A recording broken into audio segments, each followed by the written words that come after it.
आज का हमारा वचन है राजा हिजकिय्याह की प्रार्थना। और ये हम लोग वचन से सीख रहे हैं दूसरा राजाओं की किताब 20 अध्याय और 1 से लेकर 11 से हम सीखेंगे। और 5 बातों को आज हम प्रार्थना के साथ सीखेंगे। पहला है, हिजकिय्याह राजा रोगी हुआ कि मरने पर था। पहली आयत में हम देखते हैं कि जो हिजकिय्याह है वो एक राजा है और दाऊद के घराने से आता है और उसका जो राज्य है वो यहूदा के राजा है। और वहाँ पे हम देखते कि ये राजा बहुत अच्छा परमेश्वर के भवन के लिए काम करता है और परमेश्वर की आज्ञाओं के अनुसार चलने वाला व्यक्ति है। लेकिन वो ऐसा हुआ कि वो गंभीर बीमारी में चला गया और वचन कहता है कि उन दिनों में हिजकिय्याह राजा ऐसा बीमार हुआ कि वो मरने पर था। और परमेश्वर का जो वचन है यशायाह नबी के द्वारा उसके पास हिजकिय्याह के पास भेजा गया कि जाके बोल कि यहोवा कहता है कि तू अपने घराने के विषय में जो आज्ञा देना चाहता है वो दे, क्योंकि तू ना बचेगा, मर जाएगा। परमेश्वर उसको यिर्मयाह के द्वारा वचन भेजता है कि हिजकिय्याह तू सच में जीवित नहीं रहेगा, अब मर जाएगा। और जब हिजकिय्याह को ये बात पता लगी यिर्मयाह के द्वारा, तो वो परमेश्वर के इस वचन को सुनने के बाद बाइबल कहती है कि वो प्रार्थना में बैठ गया। यहाँ पे हम देखते हैं कि हिजकिय्याह यहोवा से प्रार्थना करने लग गया। यदि हम दूसरी और तीसरी आयत को देखेंगे 20वें अध्याय को, तो यहाँ पे हम पढ़ते हैं कि हिजकिय्याह राजा को जैसे ही यिर्मयाह के द्वारा ये वचन मिला कि अब तू नहीं बचेगा, तब वो हिजकिय्याह परमेश्वर के सामने प्रार्थना करने लग गया। और बाइबल कहती है कि उसने सबसे पहले अपने मुंह को दीवाल की ओर फेरा और यहोवा से प्रार्थना करने लग गया। हिजकिय्याह को हम देखते कि वो बीमारी के बिस्तर पर है। यहाँ पे अपने घराने को आज्ञा देने के बजाय वो परमेश्वर की तरफ मुंह फेर लिया और परमेश्वर से प्रार्थना करने लग गया। और प्रार्थना में कहता है कि हे परमेश्वर, मैं विनती करता हूँ, स्मरण कर कि मैं सच्चाई और खरे मन से तेरे सन्मुख जाकर चलता आया हूँ।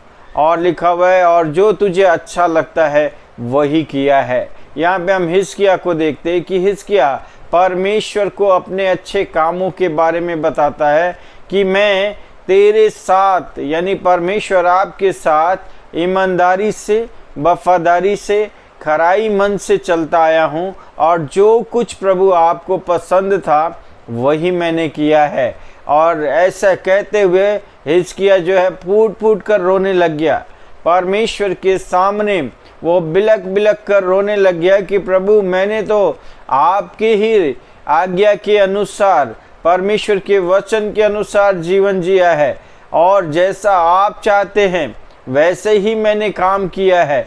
और अब मेरी जो मृत्यु आई है उसके कारण वो परमेश्वर के सामने अपने अच्छी बातों को बताते हुए फूट फूट कर रोया।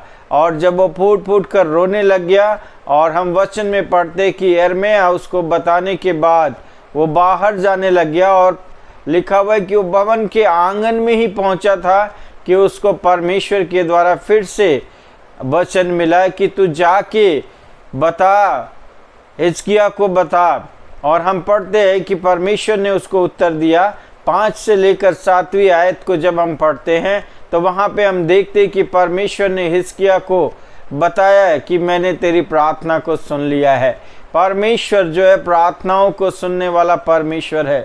जब हम उसके करीब जाते हैं, उसकी इच्छा और उसकी मर्जी के अनुसार प्रार्थना करते हैं, तो बाइबल कहती है कि हमारा परमेश्वर हमारी प्रार्थना को सुनता है। और लिखा हुआ है कि यहाँ पे परमेश्वर ने यिर्मयाह को कहा कि लौट कर मेरे प्रजा के प्रधान हिजकिय्याह से कहे, परमेश्वर यहोवा यूं कहता है। यहाँ पे हम देखते हैं कि परमेश्वर यिर्मयाह नबी को वापस भेजता है कि जा उससे कहे कि परमेश्वर तेरी प्रार्थना को सुनने वाला परमेश्वर है और उसने तेरी प्रार्थना को सुन के उत्तर देने के लिए तैयार है। और परमेश्वर के पास हम देखते हैं कि परमेश्वर ने हिजकिय्याह के अंदर कौन कौन सी बातों को देखी। हम 7 बातों को देखते हैं कि परमेश्वर ने उसके प्रार्थना के उत्तर में दिया है। पहले कि परमेश्वर कहता है कि मैंने तेरी प्रार्थना को क्या कर लिया है, सुन लिया है। यहोवा परमेश्वर कहता है कि मैं तेरी प्रार्थना को क्या किया है, सुन लिया है। और कहता है मैंने तेरे आंसू को देखा है। हिजकिय्याह जो दीवाल की तरफ मुंह कर करके रो रहा था, बिलक बिलक के जो रोया, परमेश्वर ने उसके आंसू को भी देखा है। और तीसरी चीज हम देखते हैं कि यहाँ पे लिखा हुआ है कि मैंने तेरे आंसू को देखा है। और चौथा, मैं तुझे चंगा करता हूँ। और पांचवा, परसों को दिन यानी आज से 2 दिन बाद तू परमेश्वर के भवन में जाएगा। और छठवीं बात कि मैं तेरी उम्र को 15 वर्ष के लिए बढ़ा देता हूँ। और सातवीं बात, परमेश्वर कहता है कि मैं तुझे अश्शूर के राजा के हाथ से बचाऊंगा, तुझे भी और इस नगर की भी रक्षा करूंगा। तो हम देखते कि हिजकिय्याह के प्रार्थना करने की वजह से परमेश्वर ने ना सिर्फ हिजकिय्याह को लेकिन पूरे देश की भी रक्षा करने की बात की। और यहाँ हम देखते कि परमेश्वर उत्तर में कहता है कि यहोवा कहता है कि मैं तेरी प्रार्थना को क्या किया है, सुन लिया। परमेश्वर तुरंत उत्तर देने वाला परमेश्वर है।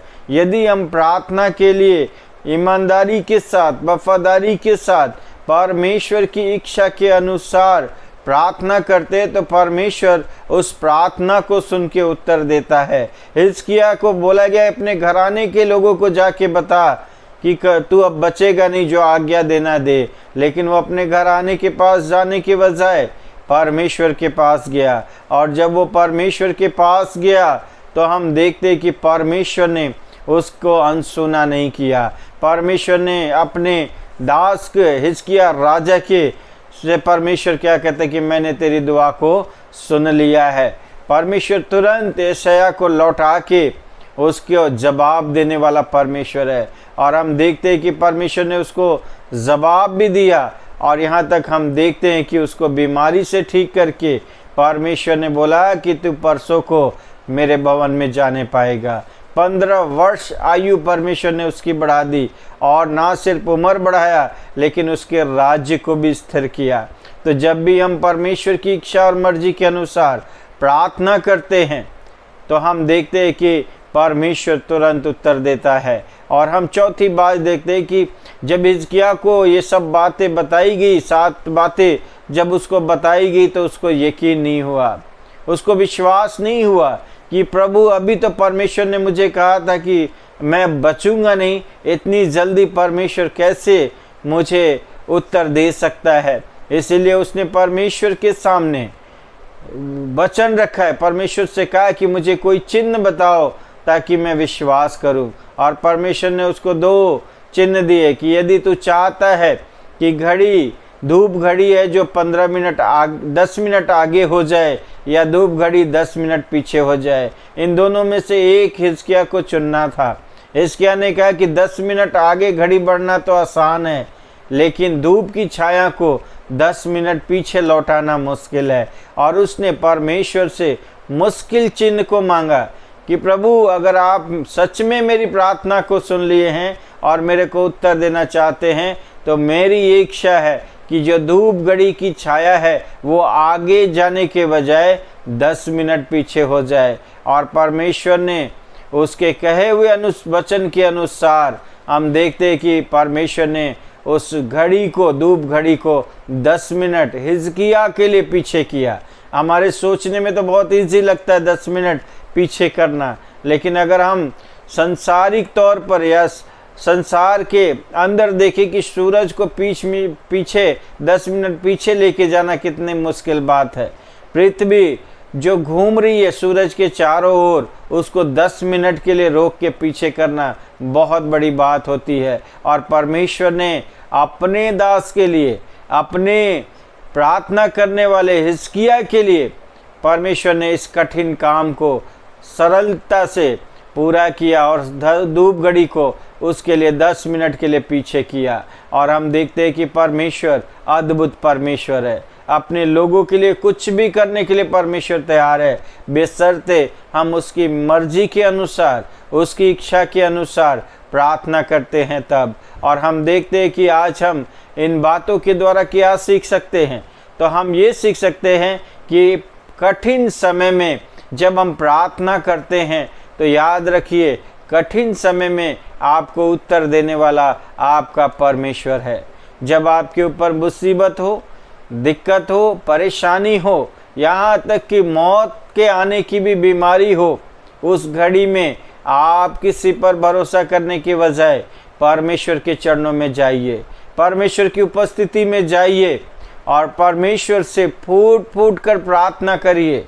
परमेश्वर के किए हुए कामों को याद करिए, अपने गुनाहों का इकरार करिए और फिर देखिए परमेश्वर आपको उत्तर देगा। दूसरा चीज, परमेश्वर पर विश्वास करिए कि परमेश्वर आपके जीवन में अद्भुत करने जा रहा है। आपने जो भी प्रार्थना किया है उसका उत्तर देने के लिए परमेश्वर तैयार है। इसलिए जब भी आप प्रार्थना करते हैं विश्वास के साथ प्रार्थना करिए। और बाइबल में भी लिखा है कि विश्वास के द्वारा की हुई प्रार्थना का उत्तर परमेश्वर तुरंत देता है। हमें प्रार्थना में संदेह लेके नहीं आना है, लेकिन प्रार्थना में विश्वास लेके आना है, क्योंकि परमेश्वर विश्वास का प्रतिफल उत्तर जल्दी देता है। और तीसरी बात हम देखते हैं कि परमेश्वर अनुग्रह करता है, हमारे लिए अनुग्रह करता और अति उत्तम परमेश्वर है। हम पर दया करने वाला परमेश्वर है। हम जैसा चाहते हैं उससे बढ़कर परमेश्वर हमारे लिए करता है। यहाँ पे हम हिजकिय्याह को देखते हैं कि वो मौत से केवल उसको बीमारी से नहीं बचाया, लेकिन अपने भवन में भी ले गया और 15 साल भी बढ़ाया, और साथ में हम देखते हैं कि उसको उसके राज्य को स्थिर भी किया। तो जब हम परमेश्वर पर प्रार्थना करते हैं तो परमेश्वर हमारे लिए अनुग्रह करता है और हमारे लिए उत्तम से उत्तम काम करता है। और चौथी बात, परमेश्वर के करीब जब हम जाते हैं तो वो हमारी हालात को बदलता है। हम जिस भी हालत में रहते हैं उसी हालत में परमेश्वर वापस नहीं लेके आता। हम जैसे भी रहते हैं वैसे ही प्रभु हमारे को नहीं करता, लेकिन हमारे लिए बदलाहट को लेके आता है। परमेश्वर बदलने वाला परमेश्वर है, हमारी हालात को बदलने वाला परमेश्वर है, हमारी ज़रूरतों को बदलने वाला परमेश्वर है। हम कैसे भी क्यों ना हो, परमेश्वर तुरंत उत्तर देके हमें जवाब देने वाला परमेश्वर है। हमारी हालात को बदलने वाला परमेश्वर है, बीमारी के बिस्तर से उठाने वाला परमेश्वर है, कमी कमजोरी से बाहर निकालने वाला परमेश्वर है, हमारे आंसुओं को पोंछने वाला वही परमेश्वर है। इसीलिए आप विश्वास करिए, अगर वो परमेश्वर हिजकिय्याह के लिए सब कुछ कर सकता है तो हमारे लिए भी बहुत कुछ कर सकता है, बशर्ते हम हिजकिय्याह की तरह आंसू बहाने वाले बने, बशर्ते हम हिजकिय्याह के लिए फूट फूट कर, जैसे हिजकिय्याह ने फूट फूट कर प्रार्थना किया, हमें भी आज फूट फूट कर प्रार्थना करने की ज़रूरत है। परमेश्वर के अद्भुत कामों को हम देखते, उसने स्मरण किया, बोला प्रभु मैं आपके वचन के अनुसार चलता आया हूँ, आपकी इच्छा के अनुसार मैंने काम किया है। और अपने कोई भी उससे गलती हुआ होगा तो मैं विश्वास करता हूँ कि जब वो फूट फूट के रोया होगा तो अपने पापों का भी अंगीकार किया होगा। हम भी जब परमेश्वर के सामने विलाप करते हैं, रोते हैं और घुटने टेकते हैं और प्रभु के पास जाते हैं तो प्रभु हमारी दुआओं को सुनता और उत्तर देता है। तो आज हम लोग 4 बातों को यहाँ पे सीखे हैं और 5वीं बात जो हमारे लिए है उसको भी सीखा है कि हमें देखना है कि परमेश्वर कठिन समय में हमारी प्रार्थना को सुनता है, और परमेश्वर पर जब हम विश्वास करते हैं तो परमेश्वर उत्तर देता है, और परमेश्वर हमारे लिए अनुग्रहकारी है और हमारे लिए अति उत्तम है, हमारे सोच से बढ़कर हमारे लिए काम करने वाला परमेश्वर है। और चौथी बात, परमेश्वर हमेशा हमारी हालात को बदलता है। तो प्रभु इस वचन के द्वारा आप सबको आशीष दे, आप लोगों को विश्वास में, प्रार्थना में, संगति में और अधिक आगे बढ़ाए, मजबूती प्रदान करे। और अधिक जानने के लिए आप दूसरा राजा 20 का 1 से 11 पढ़ सकते हैं। और यदि आपका कोई भी सवाल है तो आप यहाँ पर कमेंट्स में लिख सकते हैं। अगर आपको ये वचन अच्छा लगता है तो आप और लोगों के लिए शेयर कर सकते हैं, और लाइक करके आप हमें और अधिक उत्साहित कर सकते हैं कि और अधिक हम वचनों को बना सके। और अगर आप और अधिक सीखना चाहते हैं तो इस चैनल को सब्सक्राइब करिए। प्रभु आप सबको आशीष दे।